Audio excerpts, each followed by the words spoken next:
오늘은 지난 시간에 이어 성령의 능력으로 전파되는 것으로 묘사되어 있는 셋째 천사의 큰 외침과 늦은 비, 우리들에게 반드시 있어야 할 주님의 임재로부터 오는 새롭게 됨 혹은 유쾌하게 됨의 경험에 대해서 말씀드리려고 합니다. 새롭게 됨에 대한 성경 말씀은 사도행전 3장 19절에 있습니다. 그러므로 너희가 회개하고 돌이켜 너희 죄의 도말함을 받으라. 이같이 하면 새롭게 함이 주님의 임재로부터 이를 것이요. 초기문집 271페이지 가운데 보면 그것은 늦은 비이며 주님의 임재로부터 온 새롭게 함이며 셋째 천사의 큰 외침이다. 이렇게 말하고 있습니다. 또 85페이지, 86페이지 가운데 나온 말씀 보면 그때 늦은 비 곧 주님의 임재로부터 오는 새롭게 함이 이를 것이며 셋째 천사의 큰 외침이 주어질 것이다. 셋째 천사의 큰 외침은 죄를 용서하시는 구속주이신 그리스도의 의의 계시를 통해서 이미 시작되었다고 했습니다. 이것은 그의 영광으로 온 세상을 가득 채울 천사의 빛의 시작이라고 말씀하고 있습니다. 같은 해 3월 22일에는 셋째 천사의 기별은 힘센 음성으로 고조되고 있다. 이런 말씀도 있습니다. 모든 증거로 볼 때 지금은 우리가 새롭게 함을 받아야 할 때입니다. 그렇다면 우리는 이 사업에 있어서 그분과 함께 해야 하며 우리 영혼의 성소에서 모든 불의를 깨끗게 해야 하고 우리 이름이 어린 양의 생명책에 기록되고 주님의 임재로부터 새롭게 되는 때에 우리의 죄가 도말될 수 있도록 해야 합니다. 이것이 죽을 수밖에 없는 우리들에게 주어진 가장 엄숙한 사업입니다. 우리는 지금 조사 심판의 때에 살고 있습니다. 엄숙한 그러한 시간입니다. 우리 모두에게 왕의 대로를 깨끗이 하기 위해 할 일이 있습니다. 우리는 심판이 마치기 전에 죄를 고백하고 버리기를 원합니다. 그래서 새롭게 되는 시간이 주님의 임재로부터 올 때 그분은 예수님을 보내실 것이며 우리의 죄는 도말될 것입니다. 죄가 도말되었다는 증거는 어떻게 알 수 있습니까? 우리의 생애가 하나님의 율법과 조화된다는 것입니다. 그럴 때 우리 마음에는 참된 안식과 영적인 기쁨, 즉 유쾌하게 되는 새롭게 창조되는 새로운 피조물이 되는 것입니다. 주님께서는 우리를 거룩하게 하시고 하나님의 나라에 데리고 가시기 위해서 이 땅에서부터 많은 연습으로 매주일마다 거룩하게 성별하시는 그러한 날을 주셨습니다. 그분이 그날을 거룩하게 성별하셨습니다. 안식일입니다. 그러나 무엇이 거룩하게 하는 것입니까?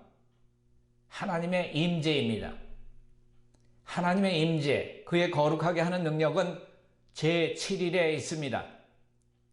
주님의 안식일을 주님의 계획하신 방법으로 그날을 맞이하는 사람은 신령한 안식을 누리게 됩니다. 그는 영적 새로움과 영적 기쁨을 발견하게 됩니다. 그는 영적인 축복을 발견합니다. 그는 하나님의 임재와 그 임재가 가져올 우리를 변화시키는 거룩함을 발견하게 됩니다. 그리고 그는 그를 거룩하게 하기 위해서 그날을 거룩하게 한 그 임재 가운데서 성화시키는 능력을 발견합니다. 어떤 목적으로 이 모든 일을 행하셨습니까? 왜 안식일을 만드셨습니까? 사람을 위해서라고 성경은 말하고 있습니다.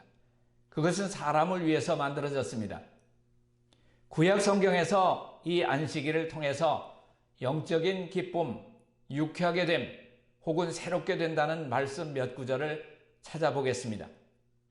이사야 28장 12절에 있는 말씀, 이것이 너희 안식이요 이것이 너희 상쾌함이니 너희는 곤비한 자에게 안식을 주라. 여기 상쾌함이라고 하는 것을 본문을 보면은 사도행전 3장 19절에 나오는 유쾌하게 됨이라고 하는 말과 같은 단어입니다. 여기에서 안식이 우리를 새롭게 하고 유쾌하게 만드는 그러한 역할을 하고 있습니다. 다음의 말씀은 출애굽기 23장 12절에 있는 말씀입니다. 너는 6일 동안에 내 일을 하고 제7일에는 쉬라. 내 소와 나귀가 쉴 것이며 내 계집종의 자식과 나그네가 숨을 돌리리라. 거기에 숨을 돌린다 하는 말도 새롭게 된다라고 하는 그러한 말씀과 같은 단어입니다. 또 한 말씀 더 찾아보겠습니다. 출애굽기 31장 17절에 있는 말씀입니다. 이는 나와 이스라엘 자손 사이에 영원한 표징이며 나 여호와가 엿새 동안에 천지를 창조하고 제7일에 쉬어 평안하였음이니라. 이 쉬어 평안하다라고 하는 말도 그 유쾌하게 됨 혹은 새롭게 됨이라고 하는 단어와 같은 말입니다.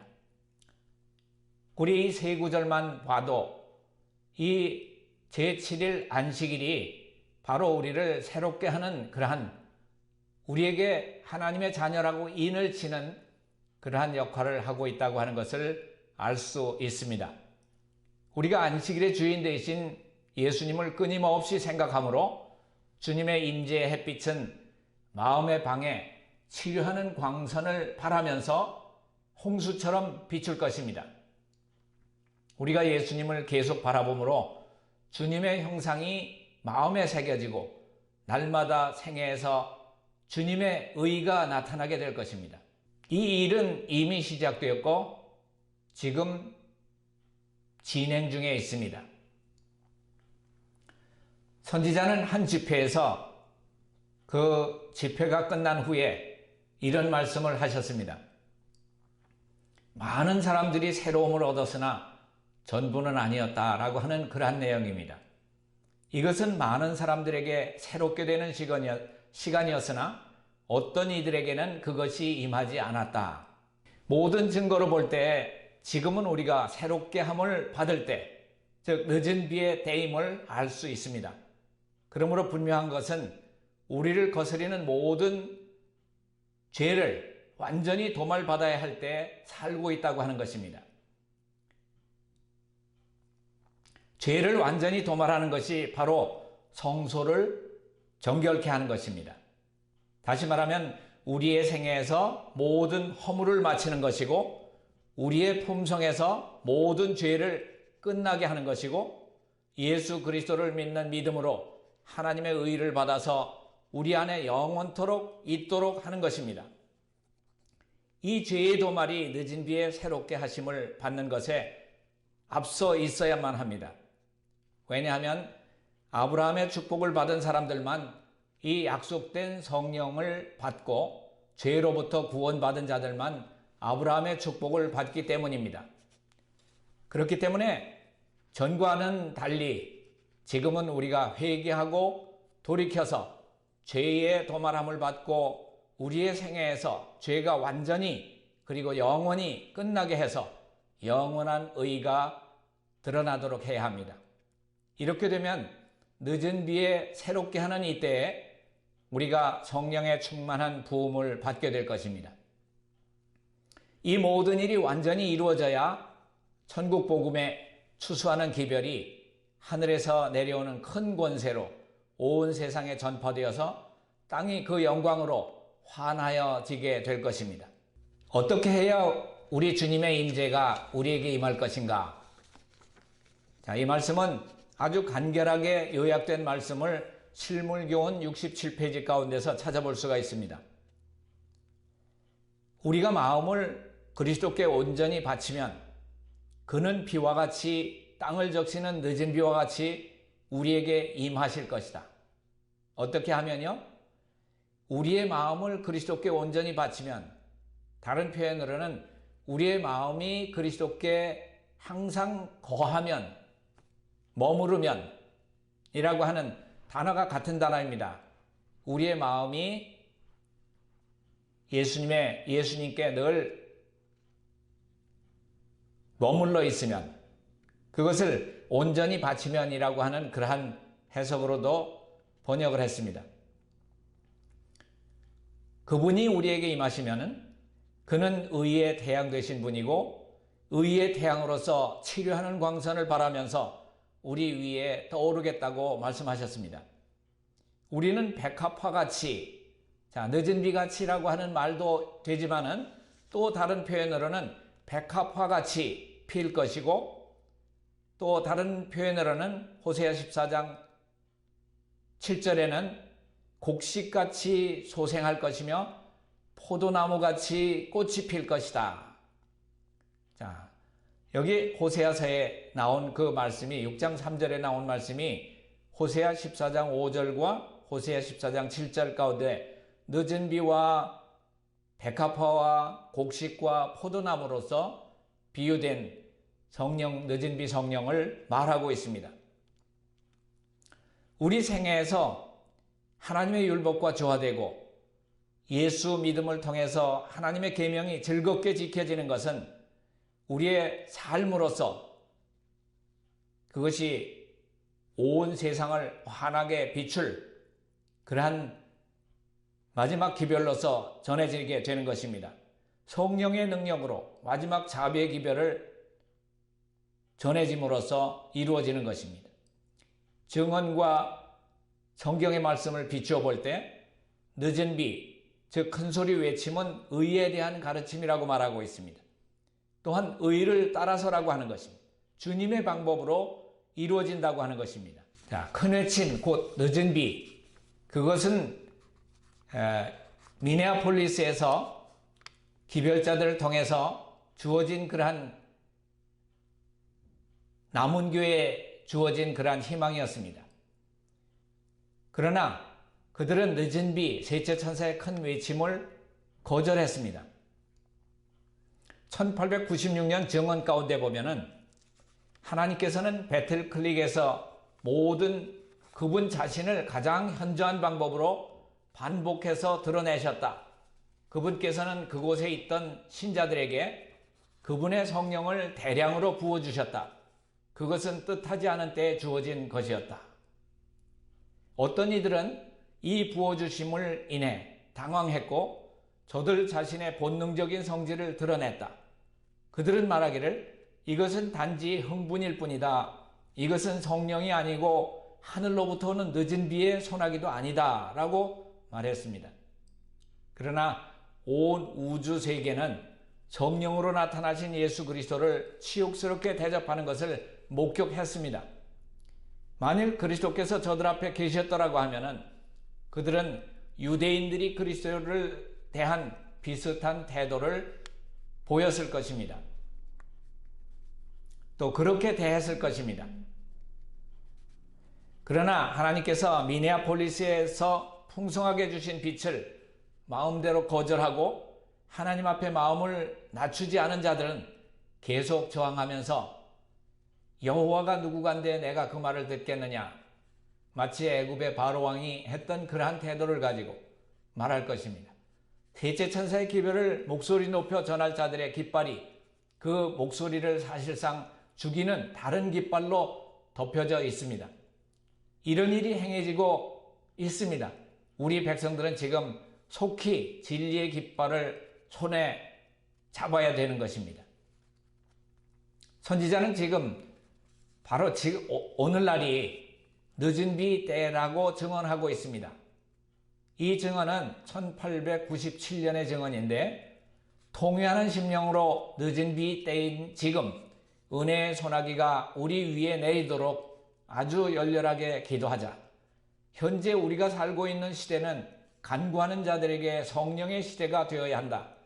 그분의 축복을 구하라. 지금은 그의 신을 무한히 부어주실 늦은 비의 때이다.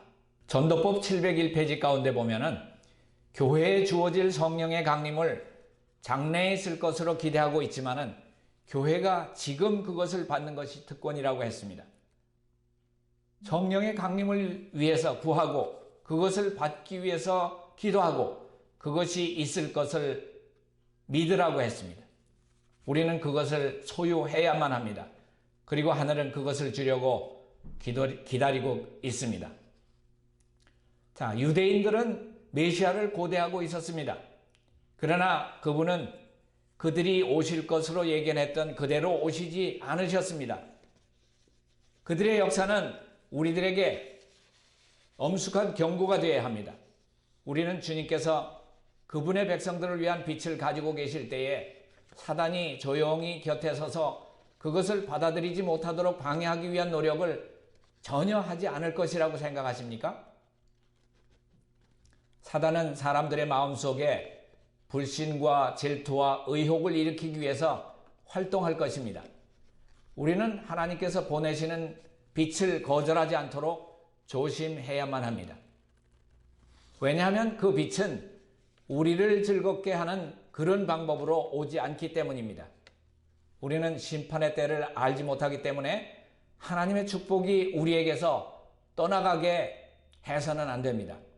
만일 스스로 빛을 깨닫고 받아들이지 못하는 어떤 사람들이 있다면 그들은 다른 사람들의 길을 방해하진 말아야 합니다. 천국의 기쁜 소식이 전해졌을 때 유대인들에게 대해 하신 다음의 말씀이 이처럼 크게 은총을 받은 백성들에 대해서 말해지지 않도록 해야 합니다. 누가복음 11장 52절에 나온 말씀을 인용했습니다. 너희도 들어가지 않고 또 들어가고자 하는 자도 막았느니라. 자, 우리는 지금이 어느 때보다도 하늘에서 온 빛을 고대해야 할 때임을 하나님의 말씀을 통해서 깨닫고 있습니다. 지금은 우리가 주님의 임재로부터 이르러 오는 새롭게 함을 기대해야 할 때입니다. 이 말씀은 교회정은 5권 728페이지 가운데 있는 말씀을 보고 알 수 있습니다.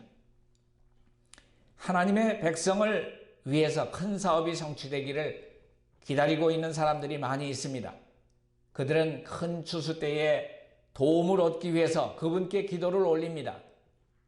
그러나 그들이 기대한 모양대로 도움이 오지 않을 것 같으면 그들은 그것을 늦은 비를 받지 않을 것이며 그리스도의 초림의 광경에 실망해서 그리스도에게서 돌아선 유대민족처럼 그것으로부터 돌아서고 말 것입니다. 자, 이 그것이라고 하는 것은 그분의 임재를 말하는 것입니다. 우리가 그분의 임재로 새롭게 되지 않는다고 하면은 하늘은 우리의 것이 될 수가 없는 것입니다. 성령에 관한 우리의 사상을 개혁해야만 합니다. 감사함으로 성령을 받고 우리가 나는 이제 하나님의 영을 받았다. 나는 이제 큰 이적들을 행할 수 있다. 그와 같은 느낌을 주는 어떤 외부적으로 나타나는 놀라운 역사를 기다리거나 기대하는 대신에 성령이 우리를 사용하도록 해야 되는 것입니다. 성령에 관한 우리의 사상을 바꿔야 합니다. 개혁해야 합니다. 우리가 우리 눈으로 볼 수 있는 혹은 우리가 성령을 받았고 큰 일들을 행할 수 있다는 것을 알 수 있도록 유형적인 그러한 느낌을 주는 어떤 외부적인 행사로부터 우리의 사상들을 벗어나야 하는 것입니다. 그러한 사상이 있다고 하면은 갖다 버려야 하는 것입니다. 우리는 늦은 비를 기다리고만 있지 말아야 한다. 늦은 비는 우리 위에 떨어지는 은혜의 이슬과 소나기를 인정하고 적용시키는 모든 사람 위에 내리고 있다. 우리들이 작은 빛들을 주워 모을 때 하나님을 믿는 우리를 기뻐하시는 하나님의 확실한 자비를 감사히 여길 때 그때 모든 약속이 성취될 것입니다. 온 땅은 하나님의 영광으로 가득하게 될 것입니다. 오늘날 우리는 주님의 임재로부터 오는 새롭게 함을 받을 때에 살고 있습니다. 우리의 큰 변호인 대신 주님의 능력을 믿고 하나님의 계명에 조화된 삶을 사시는 여러분과 제가 되기를 간절히 바라면서 오늘 말씀을 드리겠습니다.